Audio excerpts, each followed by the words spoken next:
Ex-presidente Jair Bolsonaro é obrigado a colocar tornozeleira eletrônica e não falar com quase ninguém. Ministro do STF, Alexandre de Moraes, alegou que a decisão foi baseada principalmente pelo risco de Bolsonaro fugir do país.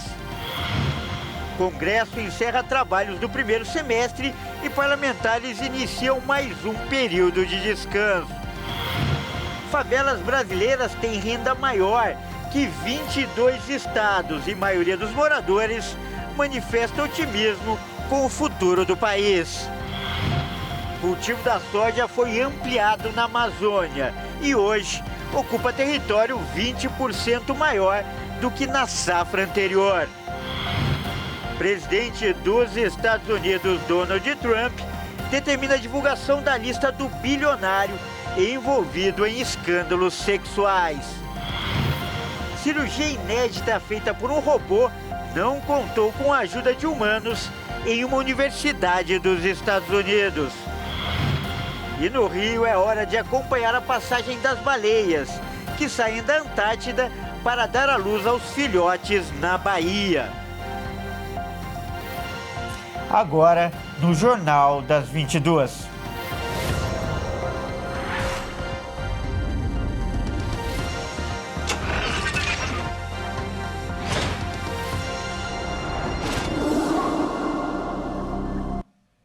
Olá, boa noite e seja muito bem-vindo.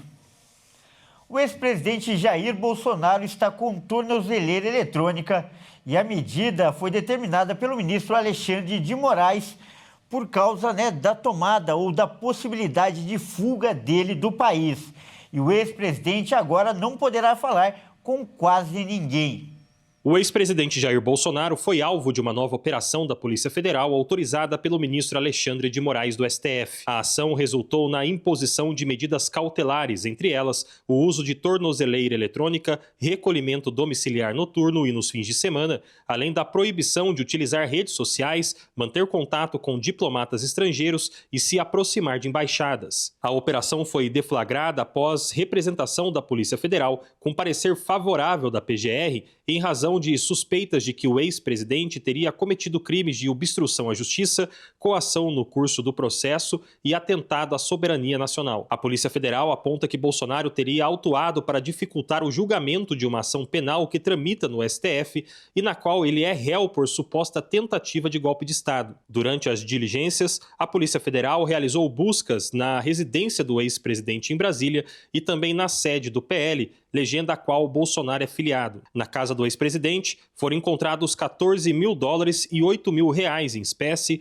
além de um pendrive escondido no banheiro e uma cópia da petição inicial da rede social Rumble contra o ministro Alexandre de Moraes. A plataforma mantém litígio judicial com o magistrado nos Estados Unidos. Em entrevista, Bolsonaro disse que a suspeita é um exagero. Suspeita é um exagero. Poxa, eu sou ex-presidente da República, tenho 70 anos de idade. Suprema humilhação. Presidente, é a quarta busca e apreensão, né, em cima de mim.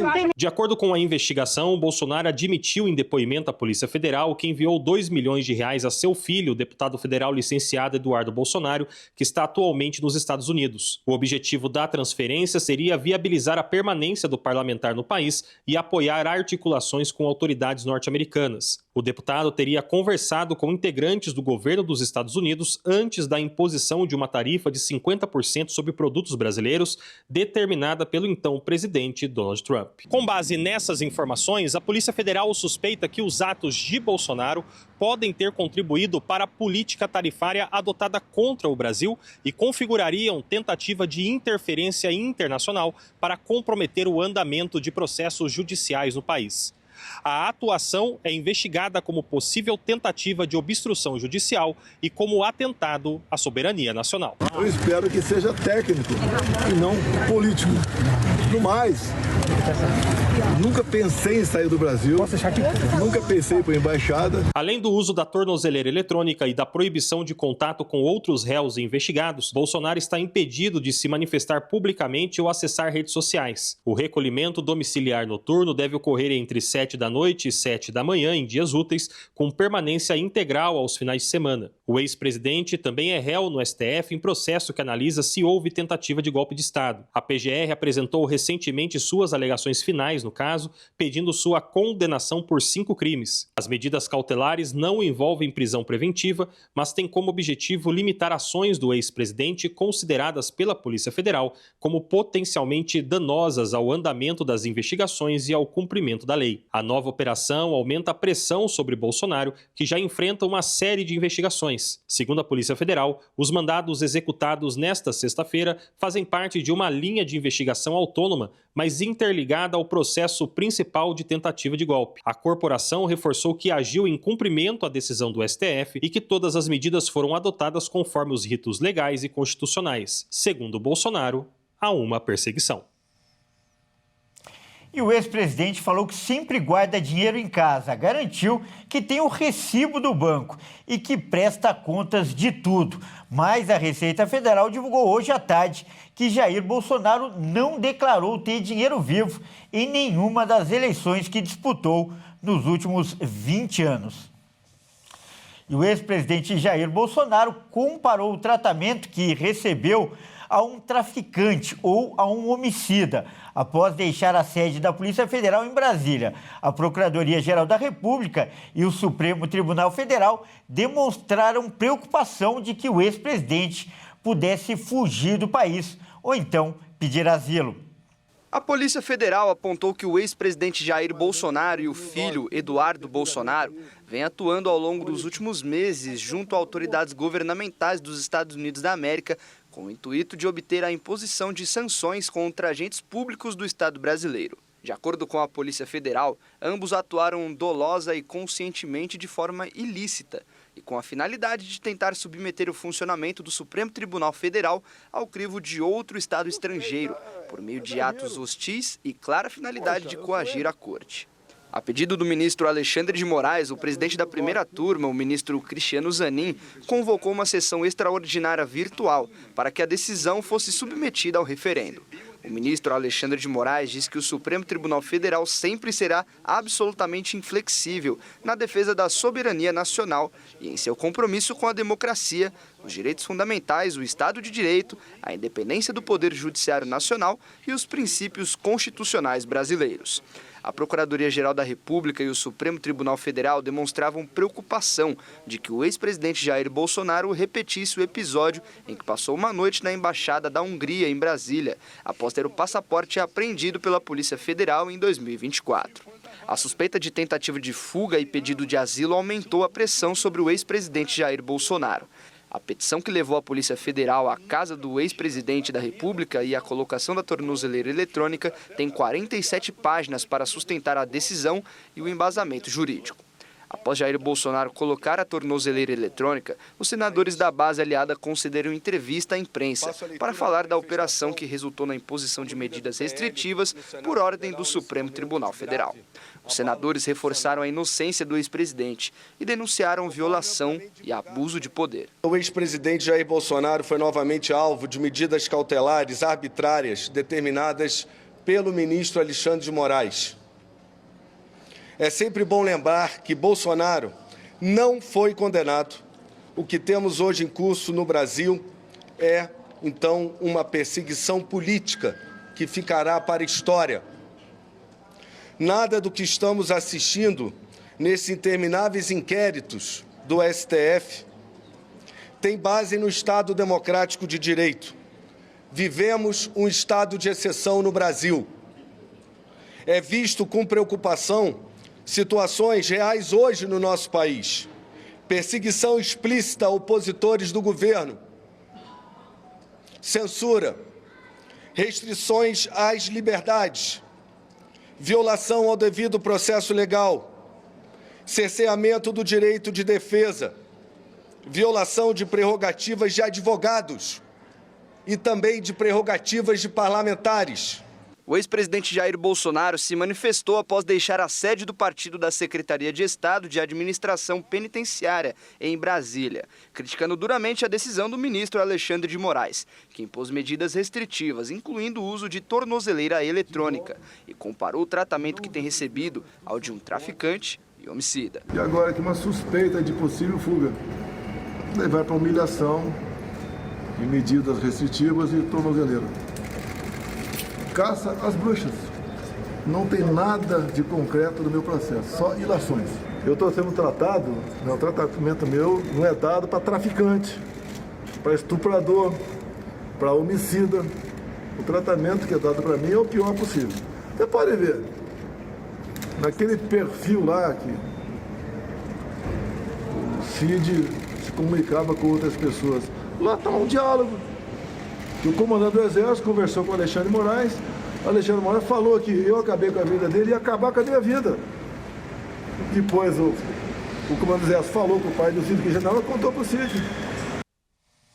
E agora à noite, o secretário de Estado norte-americano Marco Rubio anunciou punição aos ministros do Supremo Tribunal Federal. Ele informou em sua rede social que o visto de entrada no país de Alexandre de Moraes e todos os aliados dele serão revogados. Nem os familiares imediatos poderão entrar nos Estados Unidos. E veja a seguir, Congresso encerra trabalhos do primeiro semestre e parlamentares iniciam mais um período de descanso. E as favelas brasileiras têm renda maior do que 22 estados. A maioria dos moradores manifesta otimismo com relação ao futuro do país.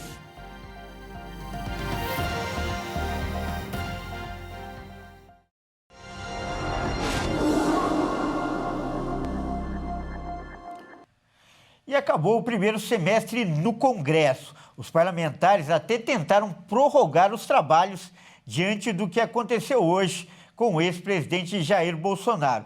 Mas os presidentes do Senado, Davi Alcolumbre, e da Câmara, Hugo Mota, disseram que não dá. É hora de descansar. O semestre legislativo chegou ao fim em meio a uma escalada de tensões entre o presidente Lula e o Congresso Nacional. A última sessão efetiva da Câmara dos Deputados e do Senado foi marcada por votações aceleradas, discursos inflamados e trocas de acusações, revelando o ambiente de desgaste entre os poderes. A relação entre o Palácio do Planalto e o Legislativo, que já vinha sendo marcada por derrotas impostas ao governo, deteriorou-se ainda mais com duas decisões tomadas pelo presidente Lula no mesmo dia, sendo o veto ao aumento do número de deputados federais e a validação pelo STF da maior parte do decreto presidencial que eleva o IOF. A crise envolvendo o IOF começou em junho, quando o Congresso derrubou o decreto presidencial por ampla maioria, incluindo votos de partidos aliados ao governo, como o PDT e o PSB. Em reação, o governo recorreu ao STF, que, por decisão do ministro Alexandre de Moraes, restabeleceu os principais pontos da medida. A decisão foi duramente criticada por deputados da base bolsonarista e gerou forte pressão sobre o presidente da Câmara, Hugo Mota, por uma resposta institucional à decisão judicial. Quase simultaneamente, Lula vetou o projeto aprovado pelo Congresso que previa o aumento do número de deputados de 513 para 531. O veto, que contrariou diretamente Mota e o presidente do Senado, Davi Alcolumbre, foi interpretado por parlamentares como uma retaliação ao episódio do IOF. Segundo interlocutores, Lula não teria sido informado previamente da votação da matéria, que foi anunciada por Mota nas redes sociais, o que teria desagradado o Planalto. A ministra das Relações Institucionais, Gleisi Hoffmann, foi a encarregada de comunicar Mota sobre o veto presidencial, enquanto Jacques Wagner, líder do governo no Senado, repassou a informação a Alcolumbre. De acordo com relatos, Lula chegou a considerar a sanção tácita, mas optou por vetar o projeto de forma indireta. Com o veto, o ônus agora recai sobre o Congresso. Pesquisa Datafolha divulgada em junho mostrou que 76% da população é contra o aumento do número de deputados, o que dificulta o avanço da proposta sem impacto político. Ainda na mesma sessão, com reação ao Palácio do Planalto, a Câmara aprovou uma chamada pauta-bomba, com destaque para a autorização de crédito subsidiado de até 30 bilhões de reais para o agronegócio, financiado com recursos do pré-sal. A proposta foi aprovada com folga por 346 votos a 93. Pouco depois, também foi aprovado o projeto que simplifica o licenciamento ambiental, apelidado por críticos de PL da devastação. A proposta recebeu apoio, inclusive, de partidos que integram a base do governo, responsáveis por 63% dos votos favoráveis. Esses episódios acentuaram a impressão de ruptura entre os poderes e indicam que novos vetos presidenciais poderão surgir nas próximas semanas. O governo avalia a possibilidade de recorrer novamente ao STF, como ocorreu com o IOF, caso entenda que medidas aprovadas pelo Congresso contrariem seus interesses. No Senado, o clima também é de cautela. A votação da PEC sobre precatórios foi adiada para agosto. A proposta é considerada estratégica pelo governo, uma vez que trata de dívidas judiciais da União e pode ter impacto direto nas contas públicas. Na avaliação de parlamentares, o embate entre executivo e legislativo pode ser agravado por interesses eleitorais já projetando o pleito de 2026. Deputados e senadores de partidos aliados, mas em rota de colisão com o Planalto, indicam que votações futuras poderão ser utilizadas como instrumento de pressão contra o governo. O prefeito de Palmas, Eduardo Siqueira Campos, do Podemos, voltou ao cargo. Ele estava preso há 20 dias por suspeita de vazamento de informações sigilosas, mas foi liberado pelo Supremo Tribunal Federal. O prefeito de Palmas, Eduardo Siqueira Campos, foi afastado do cargo e preso no dia 27 de junho, durante a Operação Cissanes, da Polícia Federal, que investiga o suposto vazamento de informações sigilosas no âmbito do Superior Tribunal de Justiça. Ele foi levado para o quartel do Comando Geral, QCG, após o cumprimento do mandado de prisão preventiva deferido pelo ministro do Supremo Tribunal Federal, Cristiano Zanin, relator do processo. A defesa de Campos informou que foi notificada da decisão do ministro Zanin na noite desta quinta-feira. Com a prisão, Campos foi afastado do cargo e substituído interinamente pelo vice, pastor Carlos Veloso do Agir. Até esta quinta-feira, o prefeito afastado cumpria prisão domiciliar.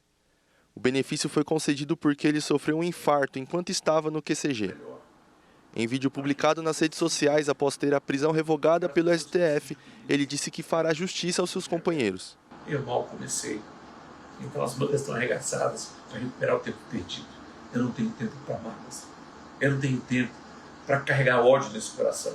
Eu só farei justiça aos meus companheiros que, humilhados, serão exaltados. Assim diz a palavra do Senhor. Durante os 20 dias que ficou afastado, Campos viu seu secretariado ser desmontado. Foram ao menos 9 saídas, entre secretários, presidentes de órgãos e procurador-geral do município, com os substitutos sendo nomeados pelo vice-prefeito. A investigação envolvendo os políticos do Tocantins está inserida em um grande inquérito que corre no STF. Na decisão, o ministro Zanin atendeu ao pedido da defesa, que argumentou que a investigação não tem relação com a função pública exercida pelo prefeito, tornando desnecessário o afastamento do cargo. Ao autorizar o retorno às atividades, Zanin também considerou que a revogação da prisão era necessária para viabilizar os deslocamentos exigidos pelo exercício da função pública. No entanto, Zanin manteve as cautelares de proibição de contato com outros investigados e de sair do país, com retenção do passaporte. As favelas brasileiras têm uma renda anual de 300 bilhões de reais, mais que o orçamento de 22 estados. E o levantamento que foi divulgado hoje também revelou que os moradores estão mais otimistas com o futuro do país. As favelas do Brasil giraram um total de 300 bilhões de reais por ano. Foi o que mostrou os dados do Instituto Datafavela. Esse valor é superior à renda de 22 estados do país e ao PIB de países como Paraguai e Bolívia, também localizados na América do Sul. O Brasil conta com mais de 12 mil favelas e tem mais de 6 milhões de domicílios, o equivalente a 8% das moradias do país. Além disso, mais de 17 milhões de brasileiros vivem nessas comunidades. Para Renato Meirelles, fundador do Instituto, ignorar a relevância econômica da favela é abrir mão da economia do Brasil real. Essa fala de Meirelles é comprovada através dos números levantados na pesquisa. Nos últimos 3 meses, 55% dos moradores compraram produtos de beleza. Isso equivale a 7 milhões de pessoas.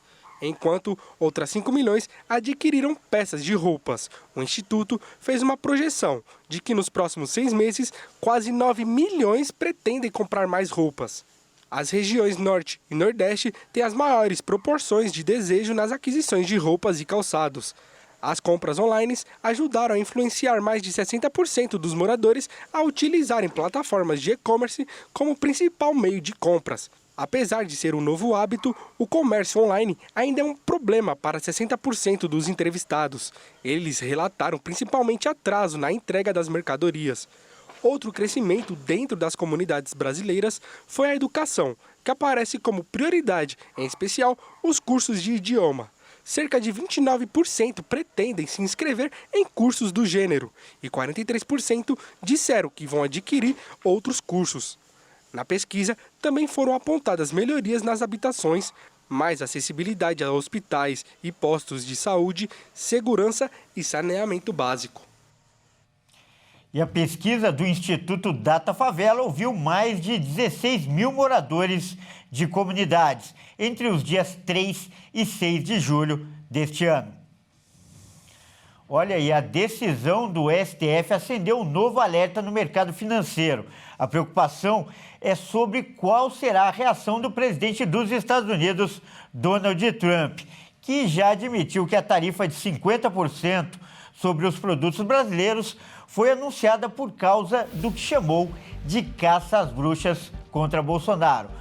Com tudo isso, o dólar subiu 0,73% e fechou a semana cotado em R$ 5,58 para a venda. Já a Bolsa de Valores desabou 1,61% aos 133.382 pontos. E olha só, hoje foi dia de manifestação na rua 25 de março, em São Paulo. Os comerciantes e moradores fizeram um protesto contra a decisão do presidente Donald Trump de investigar o local, apontado por ele como um centro de pirataria.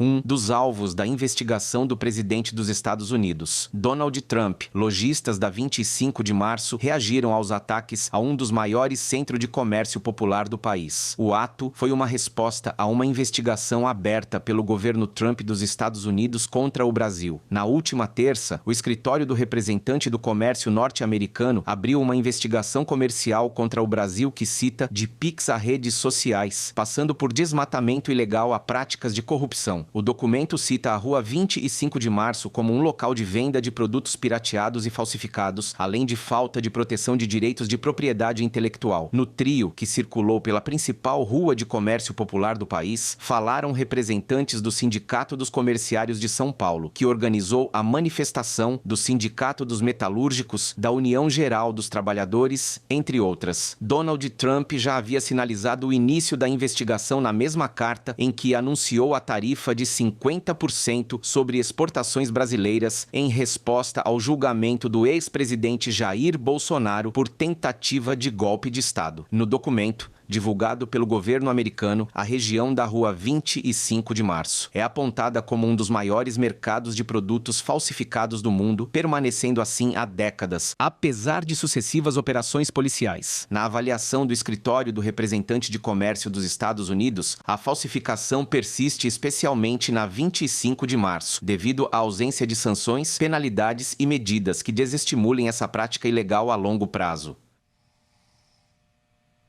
E veja a seguir, cultivo de soja foi ampliado na Amazônia e hoje ocupa um território 20% maior do que na safra anterior. E ainda, presidente dos Estados Unidos, Donald Trump, determina a divulgação da lista do bilionário envolvido em escândalos sexuais.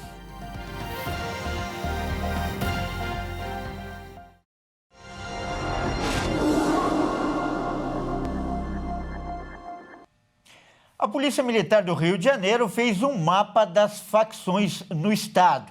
O resultado mostra que pelo menos 35 regiões estão em situação crítica, com risco de conflitos pela disputa de poder entre os criminosos. Na cidade do Rio de Janeiro e em partes da Baixada Fluminense, pelo menos 35 áreas vivem disputas entre facções criminosas, com tiroteios frequentes. Os principais grupos envolvidos são o Comando Vermelho, o Terceiro Comando Puro, milicianos e dissidências internas. Nos 5 primeiros meses do ano, houve 335 registros de balas perdidas no estado. Destes, 76 foram suspensos após o início das investigações apontarem outros motivos para a causa dos ferimentos, como feminicídio ou autolesão. A região metropolitana do Rio de Janeiro tem 13,4 milhões de habitantes, de acordo com o IBGE. E os conflitos afetam diretamente a vida de 2,3 milhões de pessoas que moram em áreas conflagradas.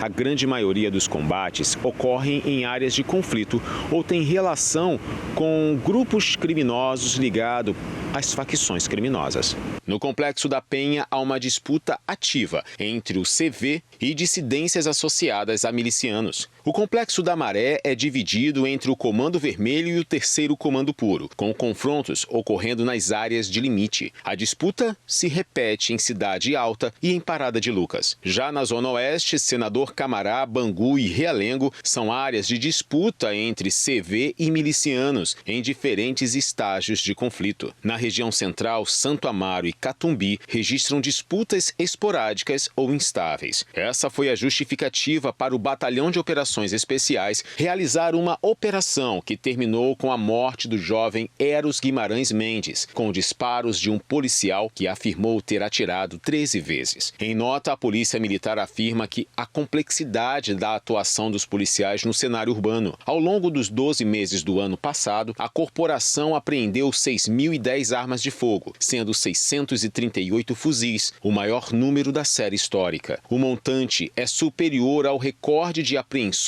desse tipo de armamento até então registrado em 2019, quando 505 fuzis foram apreendidos. Ainda segundo a corporação, em 2025 foram mais de 2.000 armas de fogo apreendidas, sendo mais de 300 fuzis.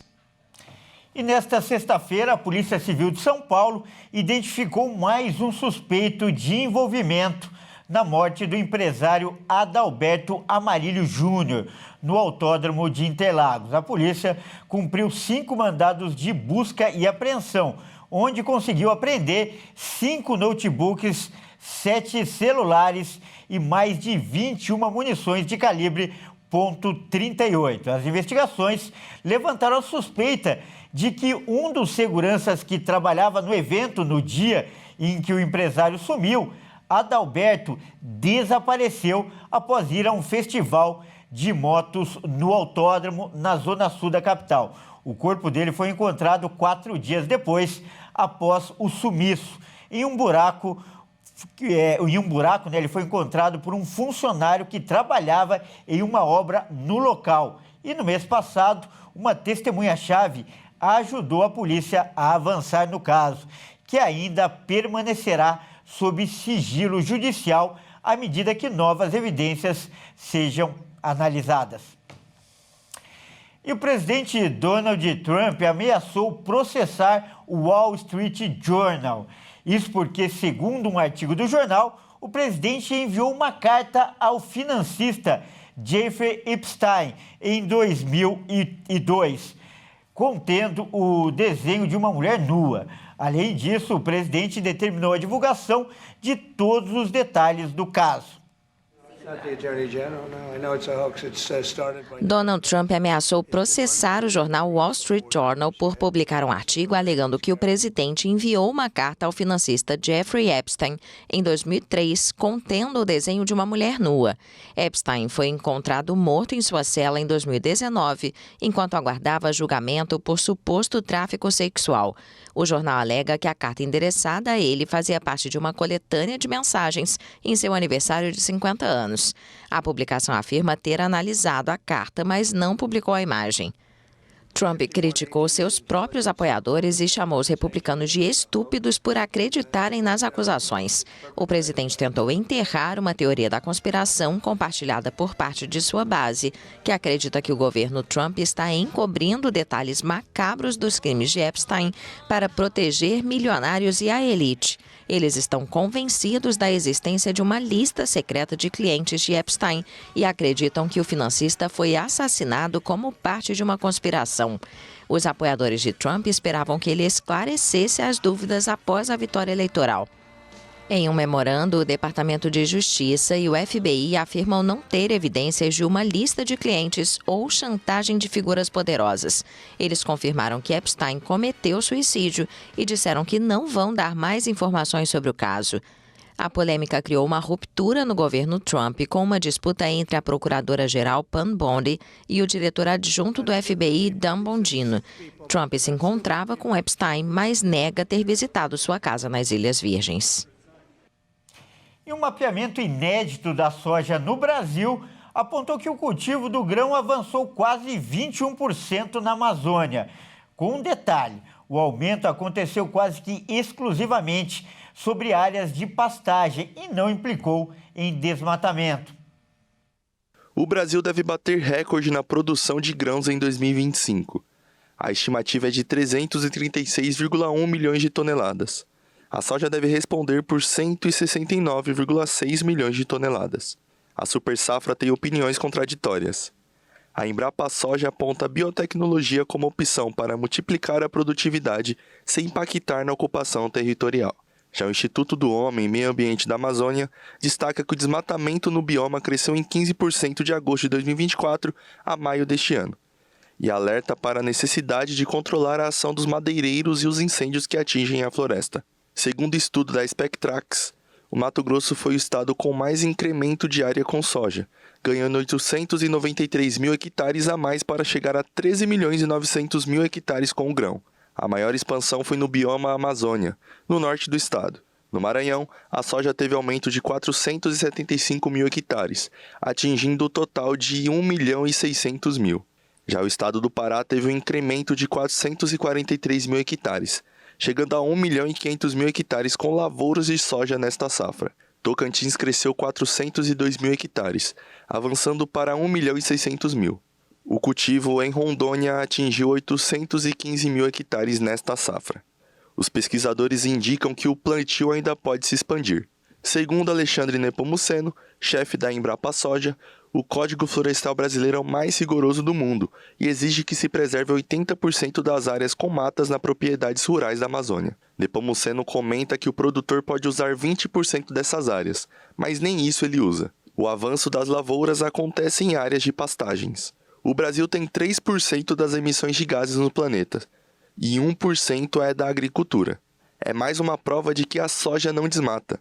Ele garante que o país pode ampliar a produção de soja sem derrubar uma árvore. E indica que a biotecnologia é o caminho para produzir mais em uma mesma área, ou em terras onde hoje não se produz. Na prática, significa melhorar a genética da soja, usar biotecnologia nas sementes e melhorar as práticas de manejo do solo. No ano passado, a Comissão Nacional de Biossegurança, a CTN-Bio, aprovou uma nova variedade de soja desenvolvido pela Embrapa, que precisa de menos água para se desenvolver. A planta, que ainda aguarda lançamento comercial, foi aprovada como soja convencional e não transgênica. A nova variedade tem perfil para se dar bem em regiões do Nordeste, onde as chuvas são escassas. A edição genômica misturou características de uma soja antiga, muito rústica e resistente à seca, com outra atual, muito produtiva. Um estudo revelou uma combinação perigosa para pessoas acima dos 50 anos. A perda de massa muscular, mais o aumento da gordura abdominal pode aumentar em mais de 80% o risco de morte. A parceria entre a Universidade Federal de São Carlos e a University College London, no Reino Unido, mostrou que o acúmulo de gordura abdominal associada à perda de massa muscular representa o número de 83% no risco de morte em comparação às pessoas que não apresentam as duas condições.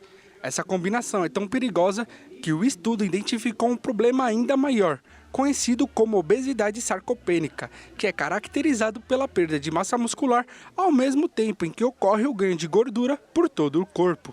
Isso acontece pela relação da perda de autonomia e piora na qualidade de vida do idoso. Para conseguir diagnosticar essa condição, é feito alguns exames complexos, como ressonância magnética e tomografia computadorizada, além de mais alguns que conseguem identificar o acúmulo de gordura corporal e a redução de massa muscular. Mas, apesar da alta precisão, o serviço está restrito a poucas unidades de saúde e ao alto custo financeiro. A definição para a obesidade sarcopênica ainda não é um consenso entre os estudiosos da área, mas o estudo conseguiu utilizar algumas medidas mais simples para definir o que é a obesidade abdominal e a perda de massa muscular. Dessa forma, para diagnosticar o risco da obesidade sarcopênica, os pesquisadores identificaram a obesidade abdominal como o tamanho da barriga acima dos 102 centímetros para os homens e 88 para as mulheres.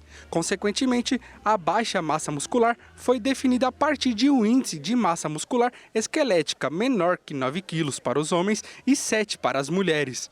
Os resultados publicados por uma revista especializada no assunto informou que os resultados foram obtidos ao longo de 12 anos, acompanhando mais de 5.000 participantes acima dos 50 anos de idade. E veja a seguir, cirurgia inédita feita por um robô não contou com a ajuda de humanos. E uma universidade dos Estados Unidos. E no Rio de Janeiro é hora de acompanhar a passagem das baleias que saem da Antártida para dar à luz aos filhotes na Bahia.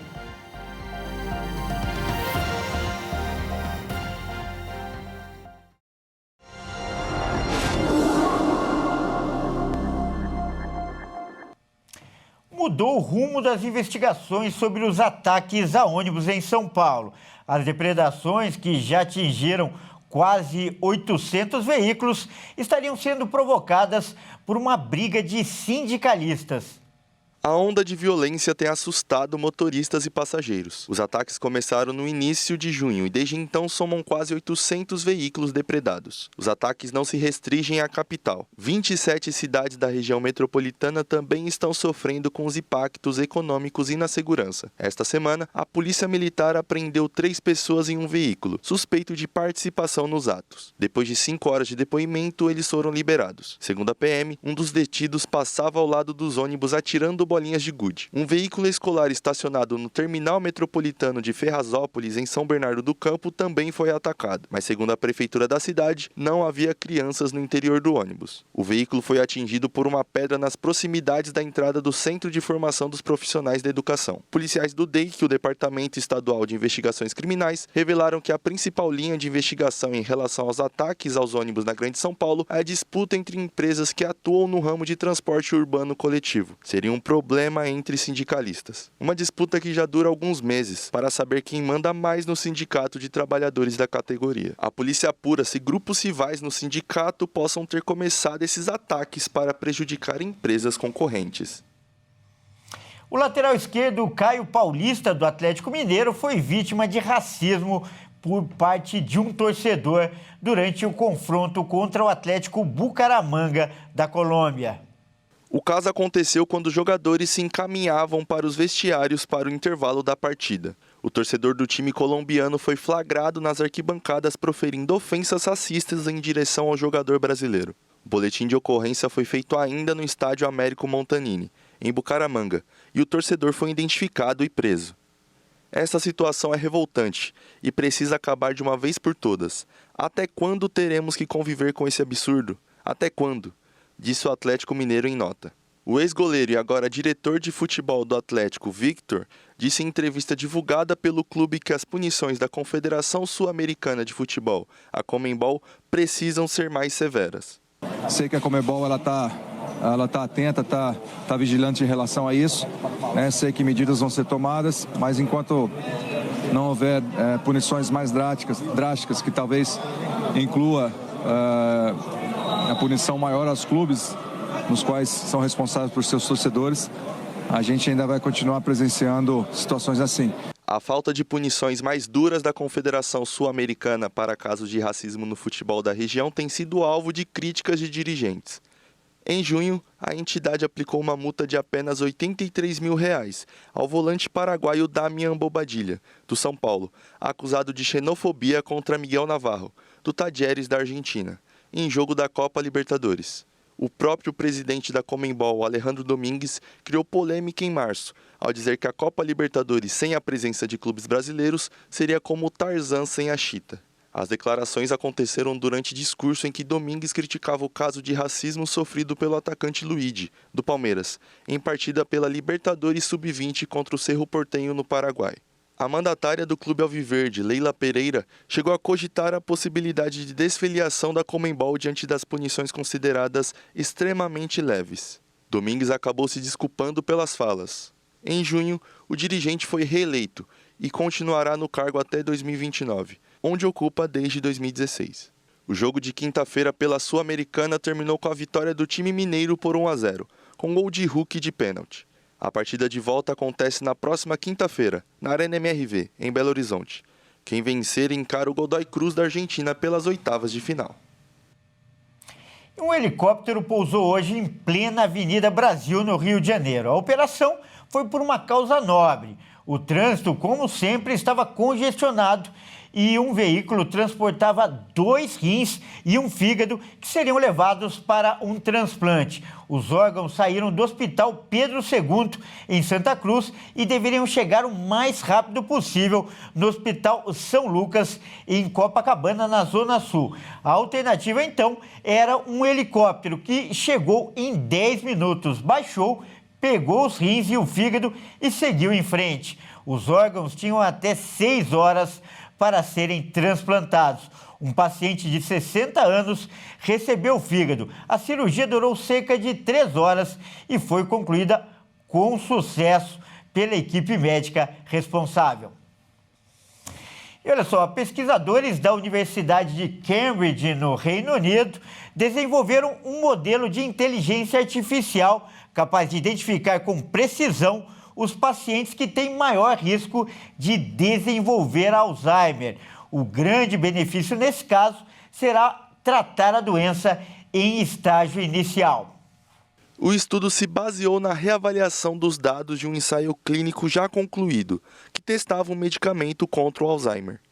Na análise original, a medicação não demonstrou efeito significativo na população total de pacientes.